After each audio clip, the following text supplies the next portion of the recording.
I guess I'll start it off. My name's Paul Gaffney, aka Coach Piglet slash. So I'm an MMA fighter out of Hooksett, New Hampshire. I fight for Team Link, and that's who I am. And I'll pass it along to this young man. I'm Joel. I was formerly a fighter. I had about 20 amateur boxing bouts and probably 6 kickboxing bouts, and I did a lot of Brazilian Jiu-Jitsu as well. I don't fight anymore, and this is my coach, Linda Murphy, who was with me for the 5 years that I did that. Linda Murphy. I have kickboxed. I also boxed by making a fake birth certificate so that I could box under USAB boxing, and became a coach shortly after college, but really got into coaching boxing about 25 years ago, but really picked it up once my youngest daughter got a little older. So I can put a little display in case any of you want to see what's in our bucket when we go to the fights. And Joel was one of my favorite competitors. He's gotten a muscular disease, so he cannot be an athlete right now. So the current fight is working on finding a cure, but he's still many athletes in right now that I'm coaching. 3 females that want to compete, but none of them have had a match yet. So I didn't want to ask them, so I asked 3 or 4 of the guys that have had one that's had over 80 that is so shy, probably wouldn't talk to you. One that's got a baby due yesterday that's had around 40 fights. And I thought Joel would love this. He happens to have the week off work, so here we are. I'm Jessica Sayer. I am currently a trainer at Title Boxing Club with Paul. My background is primarily in Krav Maga, which is Israel street fighting, which is also known as self-defense. So you learn weapons defense, gun defense. It's a combination of all types of fighting styles that you learn. So we learn judo, Brazilian jiu-jitsu, MMA, Muay Thai, and boxing and kickboxing. I did do a couple of boxing and kickboxing experiences and just little in-house gym fights. Nothing too big, but now I'm a trainer at Title Boxing Club, and I like to spread my knowledge of what I kind of know and learned throughout the years.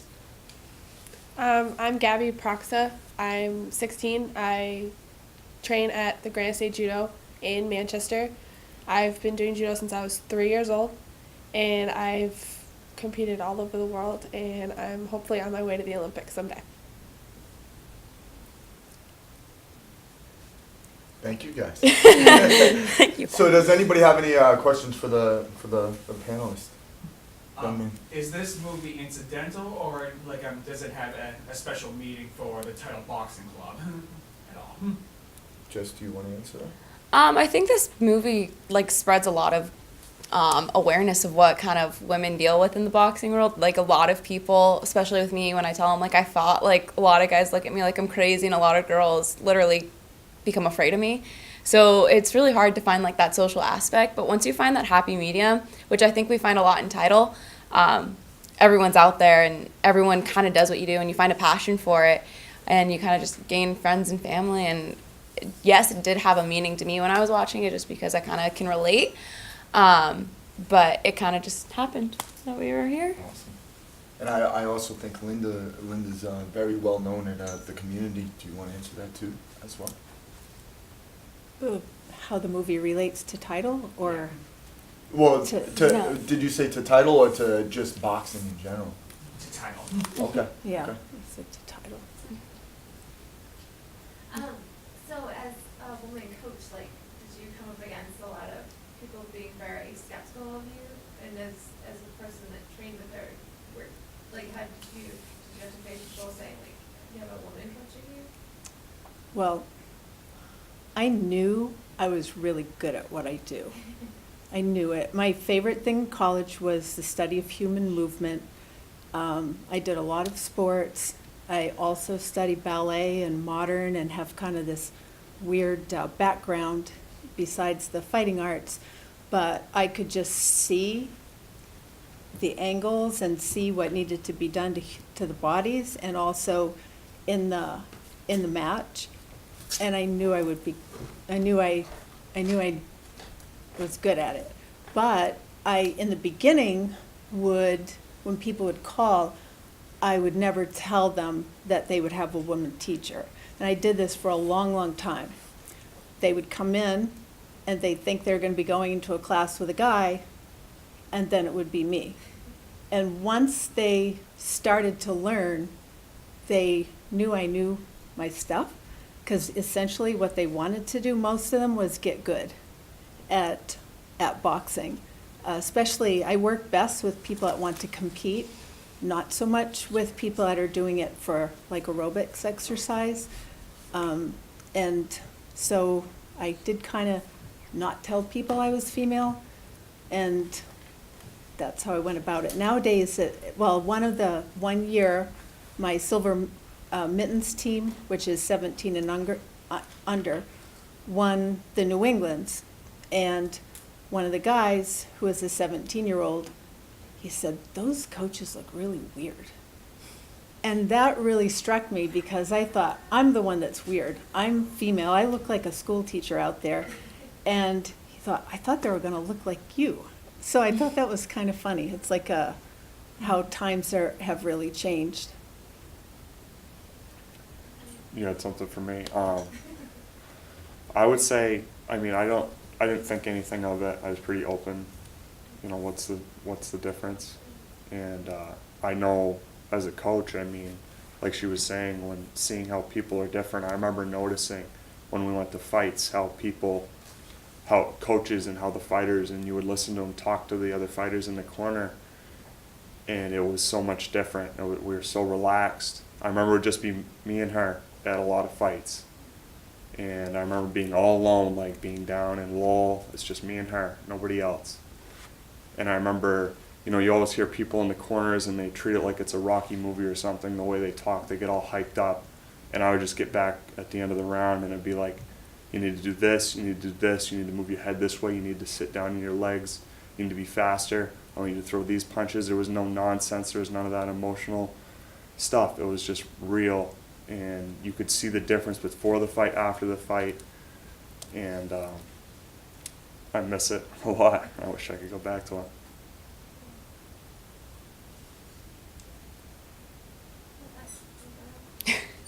For judo, is there a lot of women in judo? I don't know anything about judo. Well, where I train, we don't have a lot of women. I've trained with guys all my life. They've kind of helped me pick up my technique, pick up my strength. I do travel sometimes to Massachusetts and Rhode Island to train down there as well. And I've trained with many Olympians down there. I've trained with Ronda Rousey, and I've trained with Kayla Harrison down there. Women judo is right now picking up a lot, and we're hoping to spread a lot of it around. I know our goal with Fearless, Kayla Harrison's campaign right now, we are trying to spread it to schools and hopefully gain a lot of women and teenage girls through that. We're trying to get through a lot of girls to gain their confidence. What is Fearless? It's a campaign that Kayla Harrison does. She was sexually abused when she was younger, around 16, and she's spread her story and helping girls speak up for anything and gain their confidence to do whatever they want. Is she a judo person? Yeah. For those of you who are for those of you who are trainers, towards the end, Jason was unhappy with the way Clara Essa was associating or fraternizing with someone else, and another way, diverting her focus away from her training. Have you encountered any situations like that at all? Yeah.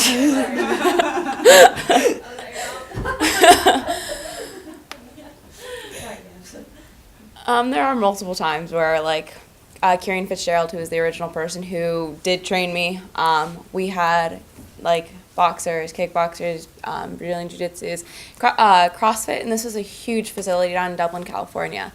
And he literally would, if he caught you staring at someone else, he would cut you right off guard and tell you to go take a lap and then come back and focus. So they always have their moments. And me being as a trainer and people at our gym, like, they talk, they flirt, it's a good social environment for where we are at Title, so we really don't think care much. Stuff like that does happen. Yeah. I care at my place, because sometimes the guys, a girl will come in, especially if they want to compete, they become an item, because it's like this female athlete, and most of the time they're pretty, and so I am on them, that that's not, the females want to be down to business. If you become a friend over a period of time, like they did in the movie, that's, to me, a much more healthy progress. But when females, like this one that is in right now that wants to compete, hasn't had a fight yet, but she was very notable athlete in a different sport, and all the guys are like, I hear all the talk after when she leaves, and I'm saying, no, you have to let her come in here and focus on her sport. That's what she's here for. Just be a friend. I know I train little kids, so I don't have that part yet. But I know, as being on the U.S. team for 10 years now, it's tempting to talk to other guys, but we've become a family. When we're on a team, we're family. We've become brothers and sisters. We've become just one, best friends, and we keep contact. We cheer each other on no matter what. So we at Title, we actually have a policy: no dating clients, and also no dating each other. So it usually it works out really well, and you almost become, just like everybody on here said, you almost become a family. So would you date your brother and sister? Probably not. So that's what it comes down to. So we stay away from that, but we do all become, we develop feelings for each other, and it's more of a bond than sexual. Something that came up in the movie, which she was not afraid to talk about, was the lack of modesty and how confident she is and how she's just number one all the time in her head. And I'm curious to how you've all struggled or not struggled with that concept, as far as like going into fights, like, I'm gonna win this versus, do you struggle with that at all? Or is it kind of what you have to do mindset wise, like? Can I ask? I'm even asking a question. Yeah, no, it's a great question. It is. I'm not gonna lie, I sometimes go into competitions overconfident and end up losing, but it's that confidence that you have to gain back from that loss. You just have to keep telling yourself it's your day, it's your number one, to get yourself through the day, get yourself through the nerves. Clarissa is an unusual athlete. She's definitely in it and pretty much beating everybody all the time. So she's thinking like that. May not always stay that way as she continues to box. But sometimes you go into matches and you're, like, we just had one, I'd say 3 weeks ago, a 165-pound boxer that I have. And he got put at the last minute, which the promoter didn't tell me, against the number one 165-pound in the country. And so at first I said, no, I'm not putting you in there, because I have a right as a coach to pull him out. Then we talked and changed our minds, and he was on board that he knew I would step up on the apron if anything went wrong. And so we're pretty much real, that you've had 35 fights, he's had 90, he's won at the nationals and this and that. So we were real, and we had so much fun. And he really gave that guy a hard time. It was one of his best matches that he's ever had. But we were real going into it. We didn't go in like, you're the best, you're gonna win this. We're just going into it real. So I think different athletes have different ways of going about it. And Clarissa won everything. So, and she's 17, so I could see how she could be thinking like that. And to add on, to piggyback off that, look at Ronda Rousey. Who knew that Holly Holmes was going to win that one? I know I put everything that I had on Ronda. Conor McGregor against Nick Diaz. Man, it's just unbelievable. I think I actually cried when Conor McGregor lost. But you know, you have to lose one to get back to that reality of things. And when you fight at that magnitude of that high level, so many people. So you're gonna have that handful of people that are gonna want you to lose, and then there's gonna be that handful of people that want you to stay on top all the time. So as an MMA fighter, you know, I went 6-1, and my one loss, I made sure that it was a battle, and I ended up losing 28-29, which was terrible for me. That wasn't gonna happen, and I lost against a wrestler. So I went back and I worked on my wrestling, and then unfortunately the kid that I was supposed to fight again ended up retiring. So I'm like, my one loss, I'll never get to fight again. But hopefully one day he'll come back and we'll actually be able to fight. Linda, do you want to tour the bucket? Oh, just thought, Do we have a question up here? Oh, sorry. We do. Well, actually, it might help Gabby in the long run by asking these questions. From the endorsement sector of it, as we all know, it's always a challenge to financially get yourself through the competitions and the travelings and things like that. What do you do as a coach and as an organization to outward resource network and get the endorsements for these athletes, or how do you find ways of funding? well, pretty much work 7 days a week from when I wake up until I go to bed.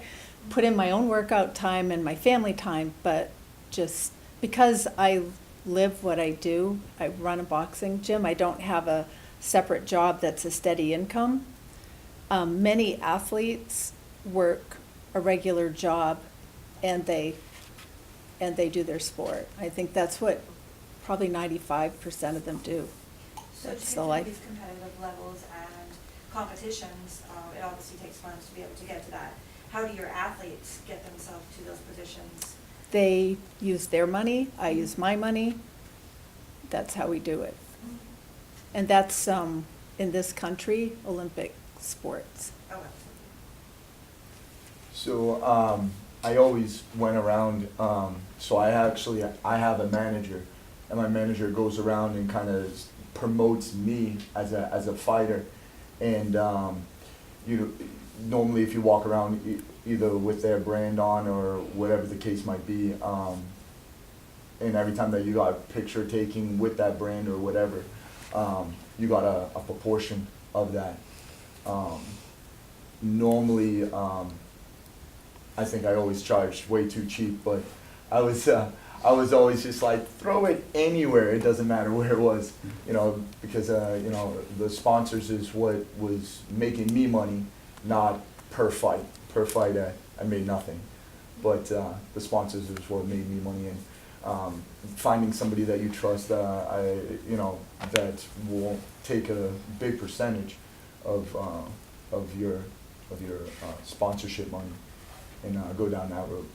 Now, where did you find that manager, if you don't mind? So he's actually a boxing commissioner. His name's John Hagopian. He's actually one who presented himself to me.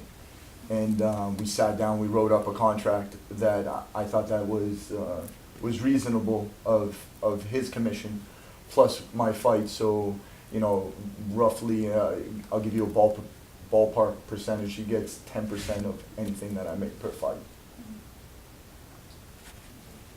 And I never, like for pro fighters, we never took any. So it's still not a huge amount of money that comes in. I'd say the reality, but if you were able to get a company with clothing or things like that, some people get, what's the nutrition place, the things like that, little things.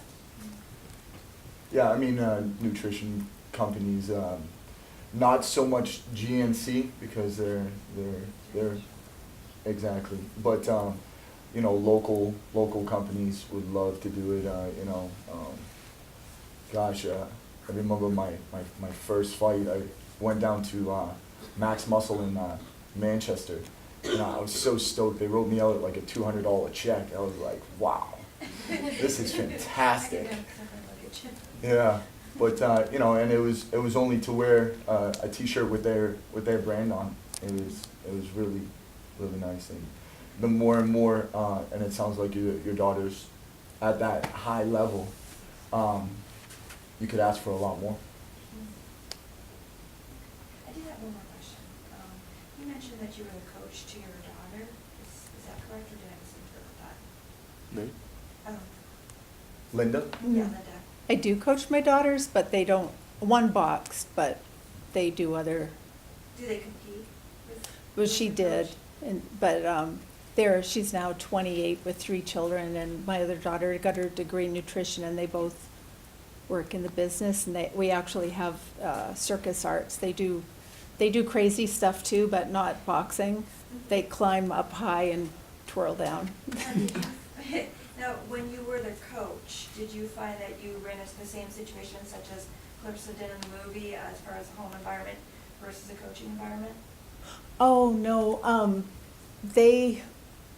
my children, that was like a natural, I guess as you could be, like I'd always joke that their mother is a coach, so they don't get much empathy, but as far as the athletes becoming part of the family with the coach, that's typical with boxing.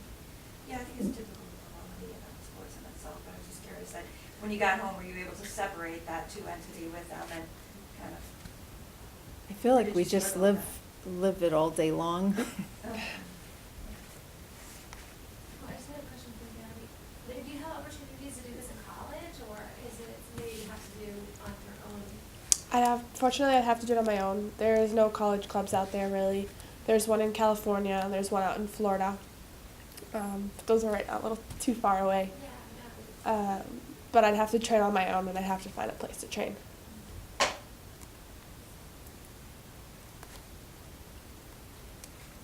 Bear, come up with a question, man. I don't know about a question, I thought it was nice to see that she was still a young lady, it wasn't just boxing, that's it, did nothing else in life, she was still a young lady. I was happy to see that, she reminded me of our oldest, actually. Absolutely. Yeah. That's fantastic. I mean, when you have children or anything at that magnitude of level-headed, and they know what they want, they will achieve it. There's nothing that's going to stop them. I mean, look at the way that she grew up. I mean, look at. I mean, you could see that was real. Yeah. That wasn't like, Kathy was playing her or whatever the case might have been. That was real, documented. That was. I was pretty touched by it. I was very, very touched by it. Yeah. I can't relate. I can't relate at all. I was never put in that situation, but it was beautiful to see. It was really, really nice. I know that I can relate to it. The kids I train, they come from inner city Manchester, and just the way that they come in, the way we change their lives is a huge deal. Yeah. No, that's fantastic. That's fantastic. Yeah. So maybe we could all relate to a small part of that. I mean, I was born and raised in East Boston Projects. We didn't have a lot of money. And then, shortly after that, we moved to Malden, Massachusetts, and I resided there all the way up until I was about 14, 15 years old. And then my parents started making some okay money, and we moved to New Hampshire. And, live free or die. Yeah, everything's been pretty uphill. But there's nothing that, neither one of anybody can or cannot do. So I wanted to kind of touch base a little bit on the fighting aspect of stuff. So for those who don't know, my club, which is Title Boxing Club, we have a club in Manchester, and we also have a club in Concord. We're a get fit, not hit club, but we teach real fundamental boxing and kickboxing. We teach you how to fight, how to block, how to parry, how to do everything that you would normally do in boxing. But you're just not gonna get the brain damage from it. I mean, you take a lot of blows to the head. But also, we do have fighters that will be fighting out of Title Boxing Club that will eventually work their way up to, you know, getting into sparring and everything else and taking it to next levels. We just want to open up a place that where anybody could go, because not everybody wants to get punched in the face. I'm a fighter. I don't want to get punched in the face. So, you know, not everybody wants to come into to fight, but they want to learn how to box. They want to learn, you know, how to move and how to, you know, if a hook is, you know, thrown at them, how to, you know, get out of the way of with a, maybe, you know, just a nice slip or a bob out of the way, and then, you know, they want to know what to do behind that. And then, so when they do go over, so Linda has a beautiful place in Manchester, which is a real boxing gym, you know. And I would hope that any one of my, I call them clients, ever went over there, there would be no difference of besides they're gonna beat you up. So, you know, it wouldn't matter if you were over at Tidal or if you were over at, you know, Murphy's. You're getting the same experience, except for one, you spar, and the other one, you actually hit a heavy bag and you learn the fundamentals and everything else. And I know Linda teaches real boxing, and we also teach real boxing. The difference is not everybody wants to get hit, and then some people want to get hit. There's no you know, front or back. It's all fun. Boxing's boxing. You can't teach anything different besides that. And to piggyback off of that, you know, like Tidal is a really big, not a big club, like we are in a way. It helps build your confidence. That's the one thing that I've noticed with a lot of people. They get more confident to throw that like jab, cross, that hook, that uppercut. Just as the more classes they take, you can see their confidence building and the confidence in themselves. And, you know, sometimes that's what you need when you're walking down the street or like even walking through a parking lot dark at night. Like sometimes you will get that anxiety feeling, a fight or flight, like something might be going on, but having that knowledge of the basics just to kind of go from that, I think is a really big confidence booster. Yeah. To like respond to that, I am part of a karate dojo, and just very recently, I was told by my chief instructor that he noticed a huge difference in me between when I first came into the dojo a few months ago and right now. That it's the same thing that you guys just talk about, gaining in confidence and self-esteem and becoming better than your circumstance, so to speak. Like, even I wish I could put it in less dramatic terms, but in any case, just becoming better in life. It's the same thing, and I think I can relate to that. Awesome. But the thing is, I did not notice, even while I was making this progress, I never noticed. I mean, if you asked me to decide how much change I thought I had made between when I first came in and now, I wouldn't have think I noticed very much, but my instructor tells me that I've made a huge difference. So, I believe. Awesome, man. And also, if I may, I also have another question. Sure. I've noticed how the documentary used terms like flyweight, middleweight, lightweight, and also terms like amateur and professional. Sure. I can understand how each of those two term hierarchies work, but do those two hierarchies, are they related to each other at all, or are they independent of each other? I think this is a great question for Linda. Well, it's now called Olympic style boxing, so they no longer use the term amateur, but that answers, but they're professional fight 4 and up rounds. and get paid. Also exploited more. Olympic style does, there are some programs that sponsor the athletes, but it's, they're not like paid to go and be on a card. What I'm asking is there such is the relation between amateur, professional, and middleweight, flyweight, like? Oh, the heavyweight? weight classes, you know what, I do it all by numbers. 106, 112, 119, 126, 132, 141, 150. I do it like that, and I never go by the names. The names are is there more such thing used as in like a- professional. Is there such thing as an amateur heavyweight or a professional middleweight? That's what I'm asking. Well, they're usually called, like a heavy would be the 201 and then the super. So there are some terms, but it's typically done by numbers. The numbers for professional are different than the numbers Yeah. for amateur. Yep, they're different and they're, The numbers for professional are different than the numbers for amateur. Okay. I want to look at the sanctioning body to see, like, but for professional, it is a little different. And they go, and they use those terms. But they're all set up with weight classes? Yes.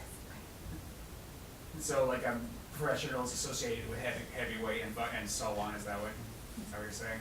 Well, there's a heavyweight in Olympic style, heavyweight in professional, and it's, the numbers are a little different. There's classes for each one. Yeah.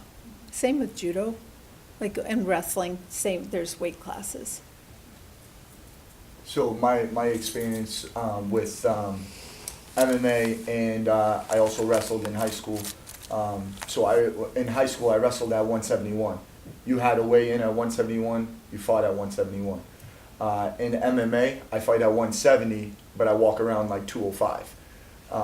So I cut down to 170. I'm allowed to weigh in 1 pound over, so I'm allowed 171. But once it hits 172, that's it. I didn't make weight. So you go out, you get your sauna suit on, you run some laps, you lose that weight. So in the MMA world, you're allowed 1 pound, but then you're allowed 24 hours to hydrate. So example, one day I'll weigh in at 170. The next day, I'll go in the cage about 190, 195. So I'll pack on a good amount of weight within 24 hours. Not healthy, not healthy. But I do it. I feel amazing. A lot of you guys will probably already have Facebook. You know, you'll always see there's this little thing that always sticks out the most to me. You know, the day before weigh-ins, it's a little skinny cat. The day after weigh-ins is a big fat cat. Yeah. It's really, really funny. But yeah, so we're allowed a pound. But once the person steps into the cage, they could easily gain 15 to 20 pounds from that. I'm not too sure if it's the same with boxing. Linda would have to answer that question. We don't allow those kind of weight loss. Like if somebody's competing, it's just not allowed. It's in our rules, and you have to weigh in on the day that you're competing, so that you can't do that dramatic Be like weight 2 hours changes. before. Yeah. And I remember when I would compete, I would always stay about 5-10 pounds off of my weight, and I would do it all by diet. And the night before, I'd probably eat a light meal. And the day of, I wouldn't eat much at all. I'd probably have I'd weigh myself in my underwear first thing in the morning with a bag of granola. I was like, all right, I can eat this bag of granola, and I'd be eating it with a spoon, and that would be my day. And I'd make my weight, and I'd fight. That's how I did it. That's how I planned on doing it if I was still fighting now. And you're not supposed to lose more than 2% of your weight, so it's just not healthy. So I just have it in our rules. It's not allowed. And so Linda is 100% right, spot on.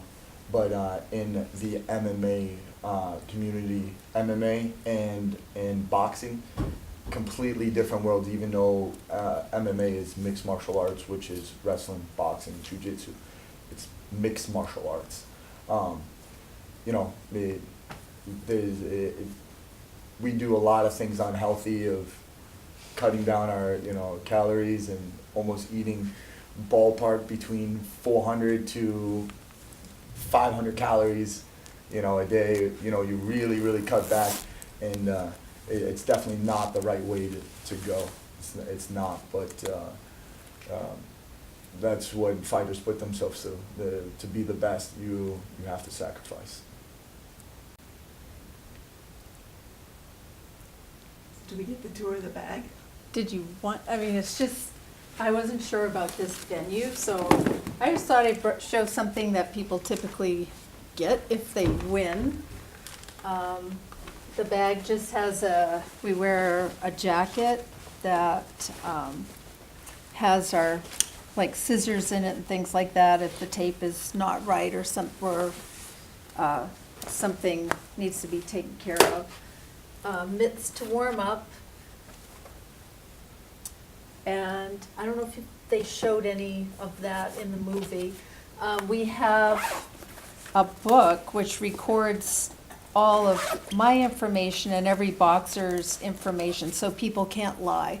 So they have a book, they have their picture in it, and information that's all recorded so that no one can say that they've had less fights than what they've had just so they can get the win.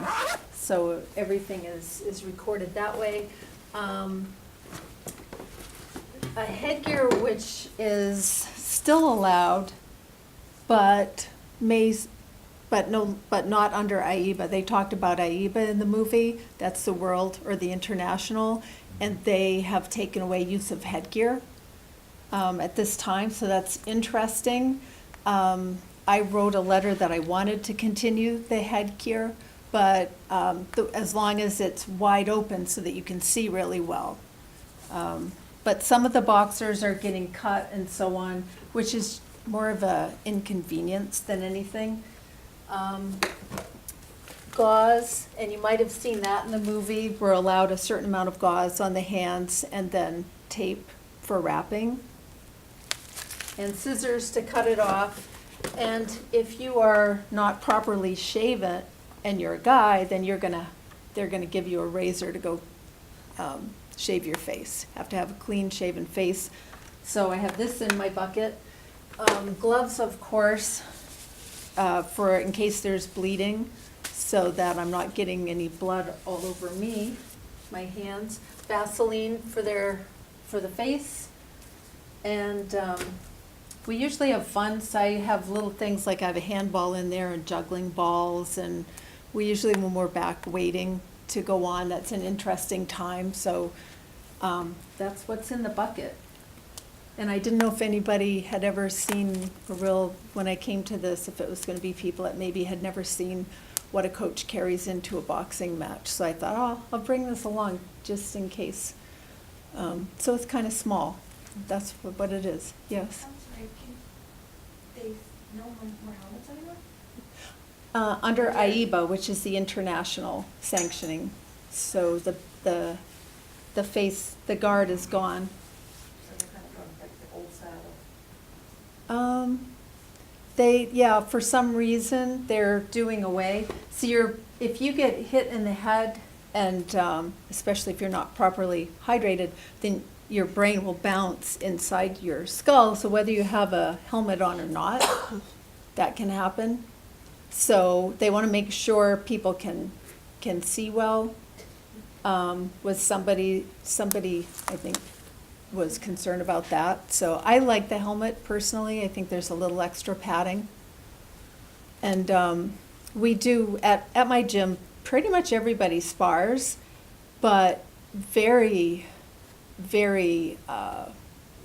we're smart about it, so we're not having people walking around punchy and things. So it's lessons. The whole gym is all lessons, like you'd go for guitar lessons, or piano, but you're going for boxing lessons. And but there are people that compete, and when they're ready for it and conditioned properly, then they spar harder. Is that gonna be for Olympic rules as well? The headgear? Yeah. Olympic will be no headgear, because Oh, really? that's international. Oh, okay. Yeah, it's an interesting debate. Yeah. Things have changed. In fact, her scoring system, you saw how they had points? Yeah. That has changed. Now it's on a 10-point must system. Oh, okay. So since they even shot this movie, there's been a few changes. But the movie, in my opinion, was very, very accurate about the life of boxing and coaches and the whole, where she went to an event that was very Olympic looking, but it looked like it was in a school with like barely any people in the background. You probably experienced that too. It's like, sometimes it's like you're going to a gymnastics meet or something, or a track meet.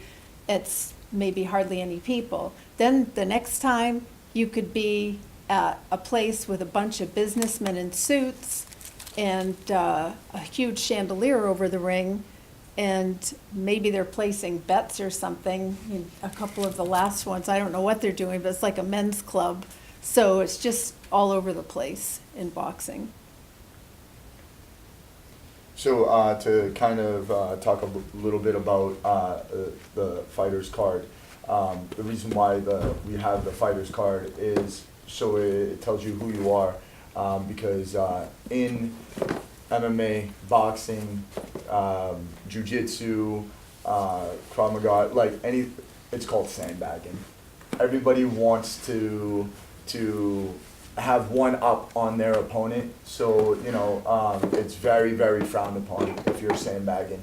So we try not to do that because that's why we set up fights, because we want to see great fights.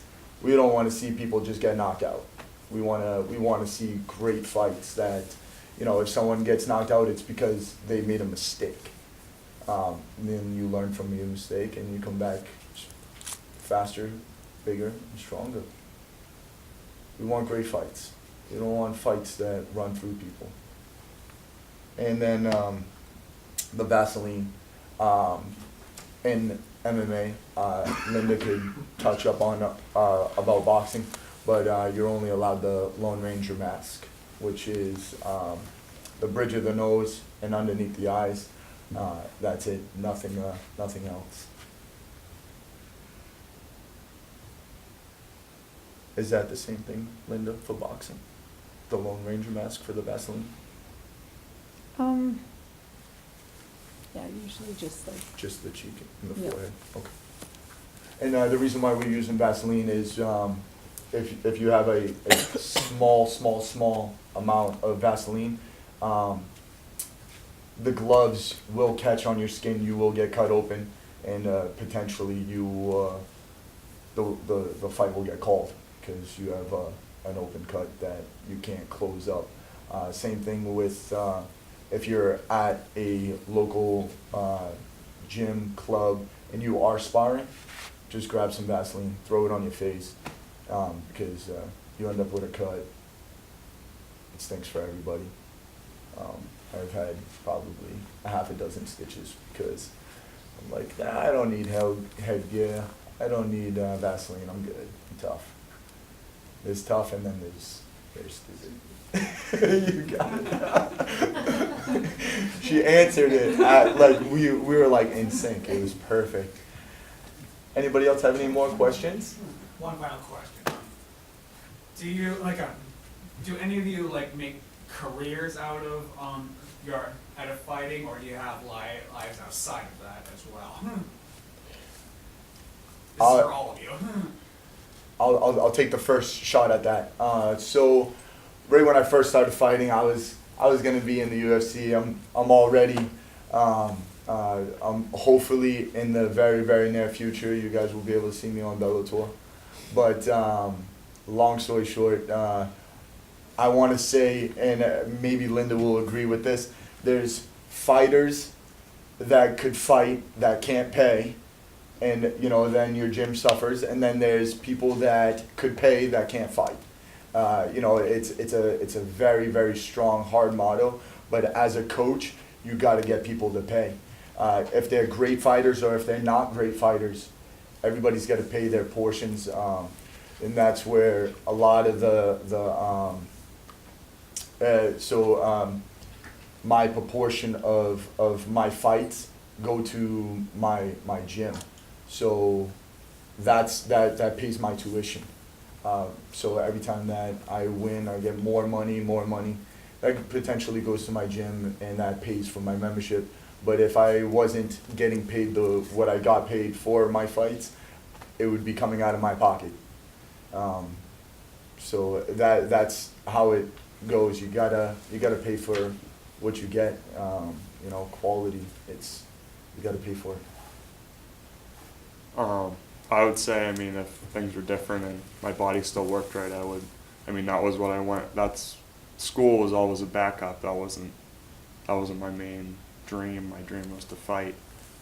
And, I just finished nursing school and I'm a nurse now. I just passed my boards. I found out today. Congratulations. But, I'd be willing to give it all up just to fight again. And it was my dream, and I'd do anything to have it back. I hope it comes to you then. And it was never about, it's never about money. It's just, I don't know, there's something special about fighting. I don't think a lot of people will ever understand. And that movie does a good job at showing what it's about. You could really see it in that girl. She loved it.